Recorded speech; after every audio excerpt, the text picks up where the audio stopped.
बेळगाव गावाने पाणी बिदर मालकीचा संयुक्त महाराष्ट्र। बेळगावच्या कानडीकरणाच्या विरोधात महाराष्ट्र एकीकरण समितीनं 11 ऑगस्ट रोजी जिल्हाधिकारी कचेरीवर मोर्चा नेण्याचं निश्चित केलेलं आहे आणि हा मोर्चा यशस्वी करण्यासाठी म्हणून आज गाडेमार्ग येथे शहापूर विभागातील महाराष्ट्र एकीकरण समितीच्या कार्यकर्त्यांची बैठक झाली आणि या मोर्चात प्रत्येक गल्लीतील कार्यकर्त्यांनी सहभागी व्हावेत अशा प्रकारचं आवाहन, अशा प्रकारची विनंती आजच्या या बैठकीत सर्वच कार्यकर्त्यांनी केली।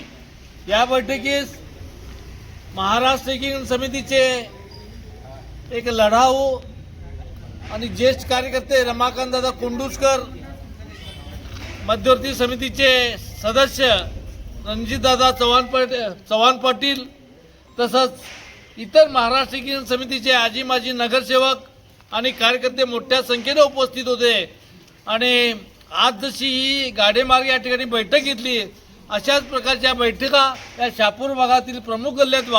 व्हाव्यात आणि जेणेकरून हा मोर्चा प्रचंड संख्येनं यशस्वी व्हावा आणि जे कानडीकरण या ठिकाणी मोठ्या जोमात सुरू आहे, महानगरपालिका असो किंवा इतर भागात असो, तर ते त्वरित ही कानडी सक्ती बंद करावी अशा प्रकारची विनंती या मोर्चाद्वारे करण्यात येणार आहे आणि हा मोर्चा यशस्वी करावा असं आवाहन मी आमच्या संबंध या भागातील नागरिकांना करू इच्छितोय।